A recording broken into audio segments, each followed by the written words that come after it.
मेरी तरफ से सभी को राम राम, सत श्री अकाल, सलाम अलैकुम। मैं जंतर फौजी जंतर मंतर से, और हमारे पास पंजाब से एक टीम आई हुई है। आइए उनसे बातचीत करते हैं।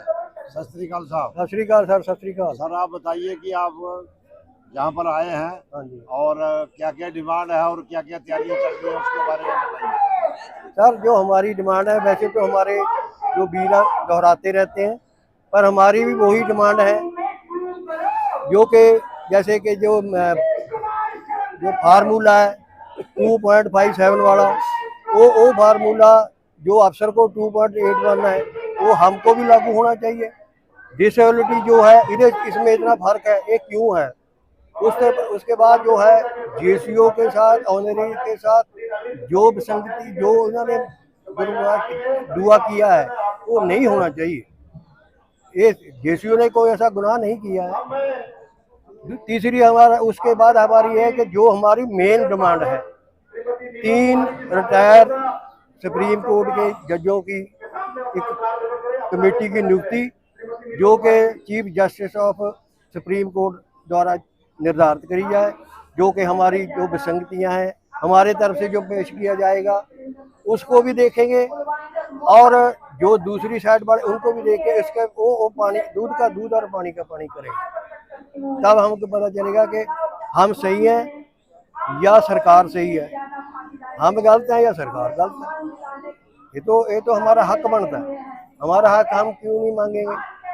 हमारे जो जवान 20 फरवरी से यहाँ बैठे हैं, वो किस लिए बैठे हैं? इसलिए बैठे हैं कि उनको उनका हक मिले।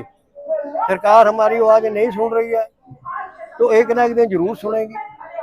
बाकी मैं अपने सारे ही सैनिक वीरों को ये बेनती करूँगा कि 25 नवंबर का जो दिन है, रेलवे रोको जो प्रोग्राम है उसको मत भूलें। ज़्यादा से ज़्यादा संख्या में नई दिल्ली का जो रेलवे स्टेशन है उस पर पहुँचने की कृपालता करें, ताकि सरकार को हमारी एकजुटता का पता लगे और हमारी जो मांग है वो सरकार उसको मान ले। ठीक है, सत श्री अकाल जी। स्वामी सर, आप बताएंगे पूरा विस्तार से। आज जहाँ पर रैली भी चल रही है बीजेपी की, और क्या बोलते हैं, नेशनल मीडिया भी आया है, दूसरी बात समय बोलते हैं मोदी मीडिया, तो आपको थोड़ा विस्तार से बताएं जनता को, ताकि पता लगे क्या है यहाँ पर। और पुलिस बल भी बहुत ज़्यादा लगा है, बताइए सर। देखो, आज 263 डेज हो गया। अभी आप देख रहे हो, आज भाजपा का एक रैली चल रहा है यहाँ पर, क्योंकि नीतीश कुमार जी को इस्तीफा का मांग करते हुए कर रहा है। सत्ता पक्ष का है। आप देख लो, पूरा जितना भी मीडिया है, जो समस्त मीडिया यहाँ पर आज मौजूद है, जो कि नेशनल मीडिया कवरेज नहीं कर रहा करके जो बोल रहा है, लेकिन हम देश के पूर्व सैनिक है।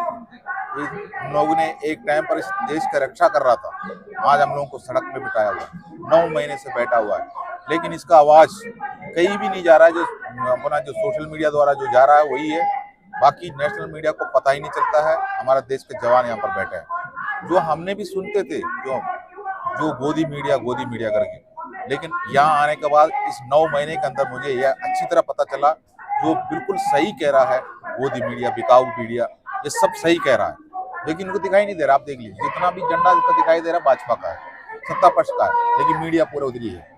मीडिया का गाड़ी भी पीछे आके खड़ा है, कोई बात नहीं, लेकिन हम तो देश के जवान थे। आज भी इस देश अगर बचा हुआ है तो हमारा जवान का जो उसी के जो मनोबल से बचा हुआ है, उसमें कोई शक नहीं होना चाहिए।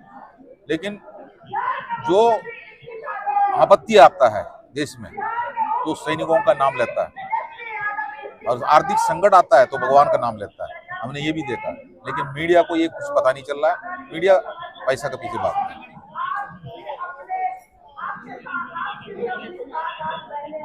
और सर, और बताइए ना कुछ। और हमारा जो मांग है, हम सरकार से, देखो, हमने संवैधानिक तरीका से, ऐसे कोई आंदोलन किसी भी जगह पर हुआ भी नहीं होगा, हिंदुस्तान की हिस्ट्री में नहीं हुआ होगा, जो कि हम पूर्व सैनिक है, हम लोग बिल्कुल जो संवैधानिक तरीका से हम बैठे थे। हमने सबसे पहले हमारा आंदोलन शुरू करने के पहले, आपको सबको पता है, 14 बार तो सबका सैनिक संघर्ष कमेटी जो रक्षा मंत्रियों के साथ मुलाकात किया है। सबसे आखिरी में जो 2022 दिसंबर 28 को जो हमारा सबका सैनिक संघर्ष कमेटी ने माननीय रक्षा मंत्री के साथ में मुलाकात किया। उसका बाद हम लोग ने जो फरवरी 20 में, जो 20 फरवरी 2023 में ये आंदोलन शुरू किया। जो सरकार ये कह रहा है हमारे पास मांग है ही नहीं, जो मांगा है हमने दे दिया है, जो पे कमीशन हमसे मांगता है हम उसी के ऊपर कैंची नहीं चलाया, हम जेसीओ जवान को कुछ भी नहीं काटा, तो हमारे पास जो मांग किया है हमने दिया है, तो फिर हम आपका क्या सुनना है? तो इसका मतलब यही हो गया, हमारा वरिष्ठ अधिकारियों ने जो मांग किया है उसमें हमारा जो रैंकों के लिए उन्होंने कुछ भी नहीं मांगा है। तो इनकी जिम्मेदारी थी, 75 साल से हमारा जो भी हक मंगा के देने वाला काम हमारा अधिकारी करते थे, तो उन्होंने क्यों नहीं मांगा? 6th CPC से लेकर अधिकारी हमारा साथ में भेदभाव करते आ रहा है। जो अगर सरकार ने अगर DA का किस्त दे देता है तो 4% अगर बोल दिया तो हमारे चीफ ऑफ आर्मी के लिए भी 4% है, हमारे सिपाही के लिए भी 4% है। यहाँ कोई भेदभाव नहीं होता। अगर हमारा जो फिक्सड मेडिकल अलाउंस है 1000 हमारा पेंशन से काटा जाता है, वो भी हमारे जनरल से 1000 काटता है, हमारे सिपाही से 1000 काटता है। तो फिर हमारा समानता किस जगह पर दिखाया? जो पे कमीशन जब भी आया तो उन्होंने अपने लिए फिटमैन फैक्ट जो अलग रख दिया, हमारे लिए फिटमैन फैक्ट अलग रख दिया। ये सब भेदभाव हमारे साथ में किया जा रहा है। जो जोखिम भत्ता जो हमको दिया जाता है, जोखिम अलाउंस माना जाता है, वो बराबर का हक होता है। ऑल वर्ल्ड में ऐसे होता है, यूरोपियन राज्यों में ऐसे होता है, जो जवान के और अफसरों के अलग अलग नहीं होता है। जो जोखिम जिसको ज्यादा है, अगर ज्यादा पैसा देना चाहता है तो जोखिम जिसको ज्यादा उनको देना चाहिए। मैं ये कहता हूँ जोखिम तो सभी रैंकों के साथ में है, लेकिन उसके इक्वालिटी होता है, समानता होता है, कि उसके ऊपर भेदभाव नहीं किया जाता। तो ये भेदभाव लाया किसने? सरकार नहीं लाया। सरकार ने खुद ही बता दिया हमसे जो मांगा है हमने दिया है। तो ये इसमें कहीं ना कहीं जाके हमारा ही जो खंधे को इस्तेमाल कर रहा था। काफी संगठन बना हुआ है, हर स्टेट में संगठन बहुत बना हुआ है, सैनिकों का पुनर्वास का नाम लेकर, सैनिकों का जो कल्याण का नाम लेकर और पे कमीशन का नाम लेकर, जो हर एक संगठन इसी हिसाब से काम करता है। किसी संगठन के अंदर अफसरों का नेतृत्व भी होता है, अफसर का कमांडिंग भी होता है, नहीं तो रक्षा अधिकारी के नाम पर उनका नाम भी लगाया जाता है। लेकिन किसी ना किसी जगह पर हमारा ही रैंक वाला ने हमारा साथ में समझौता किया, मतलब अफसरों का साथ में समझौता करके हमें रोड में बिठाया हुआ है। उन्होंने अपनी जिम्मेदारी नहीं समझा। जो उनको, अगर हम लोग किसी भी जगह पर एक सिक्योरिटी गार्ड का ड्यूटी भी करता है, उसके साथ में भी हमारे साथ मान्य होता है, क्योंकि हमारा आधा पैसा और कोई खा लेता है। वो खाने वाला भी कोई सिविलियन नहीं है, वो भी हमारा अधिकारी है, तो उसको खिलाने वाला काम भी हमारा ही लोग करता है। लेकिन हमारा जो विसंगति हमारे साथ में जो दिखा रहा है, पे और पेंशन, ये तो सरकार से मिलने वाला एक चीज है, उसी में और कोई भेदभाव नहीं होता है। उसी के ऊपर भी इन्होंने कैंची चलाया। हमारा एक तो हमारा नौकरी के पीछे संविधान पे हो जाता है तो मनमानी चलता है उसके ऊपर। हम अगर मान लो ज्यादा मुंह खोल दिया तो हमें उसमें से बाहर कर देंगे। तो इसी में मैं ये भी बताना चाहता हूँ इस टाइम पर यहाँ बैठ के, जो ज्यादा से ज्यादा प्रॉब्लम्स हमारा ही बीच में है, जो कि हमारा साथी को हमने ही ठगा है, हमारा साथी को हमने ही फंसाया हुआ है, अफसरों का साथ मिलके।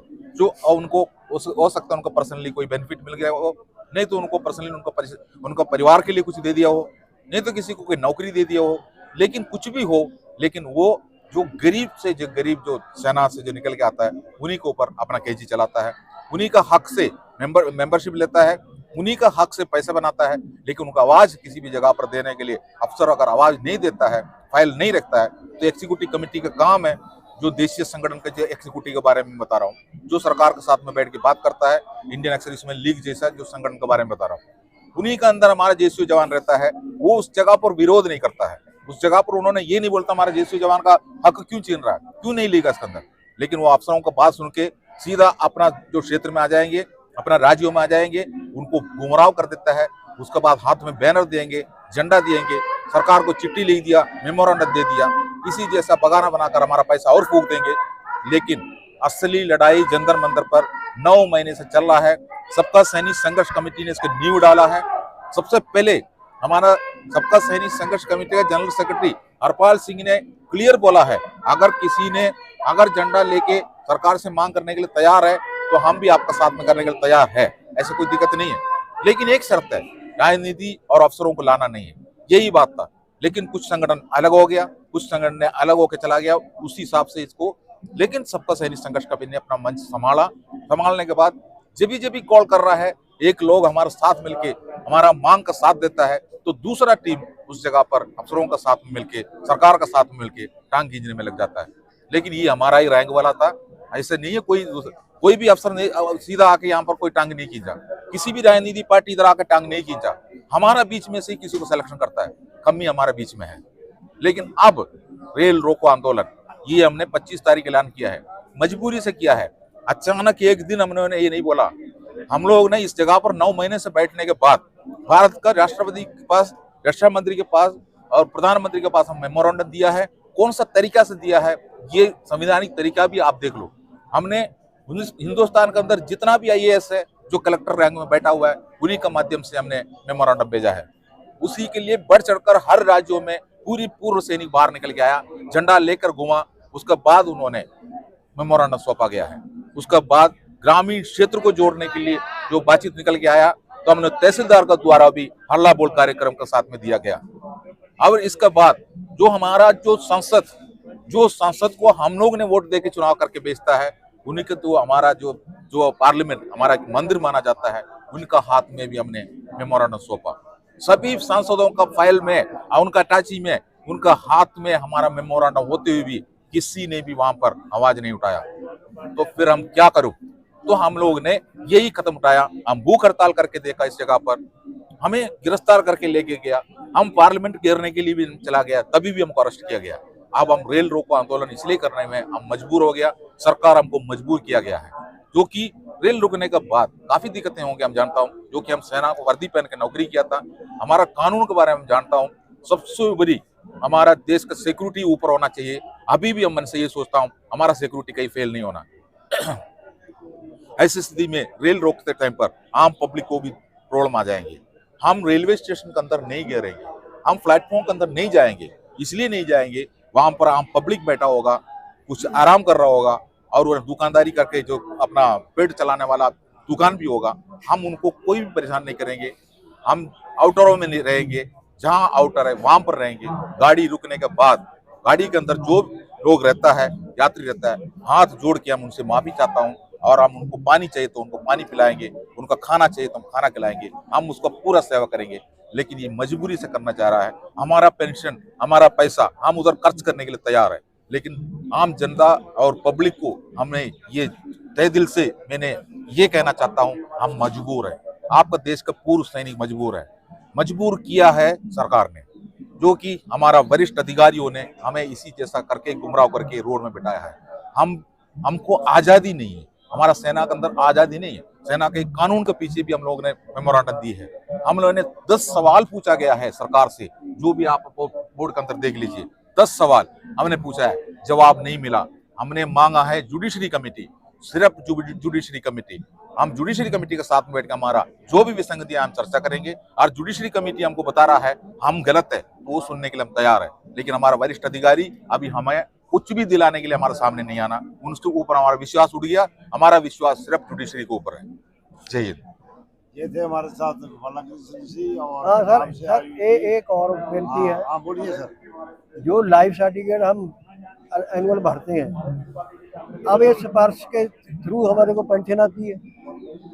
जो बीवी नारियाँ हैं हमारी या बुजुर्ग हैं, दूर गांव में रहते हैं, उनका ये सबसे बड़ी प्रॉब्लम है, उनको लाइफ सर्टिफिकेट की। बैंक में जाते हैं, बैंक वाले बोलते हैं कि आप सिफारिश के साथ संपर्क करो। सीधा संपर्क कैसे करें? हमारे पास ऑनलाइन जो हमारा लाइफ सर्टिफिकेट है, ये ऑनलाइन भरा जाता है। अब ऑनलाइन जहाँ सुविधा नहीं होगी वो क्या करेगा? इसका आपने जरूर ये पॉइंट जरूर को रखना है, ताकि जो हमारी पेंशन है वो सीधी बैंक के द्वारा है।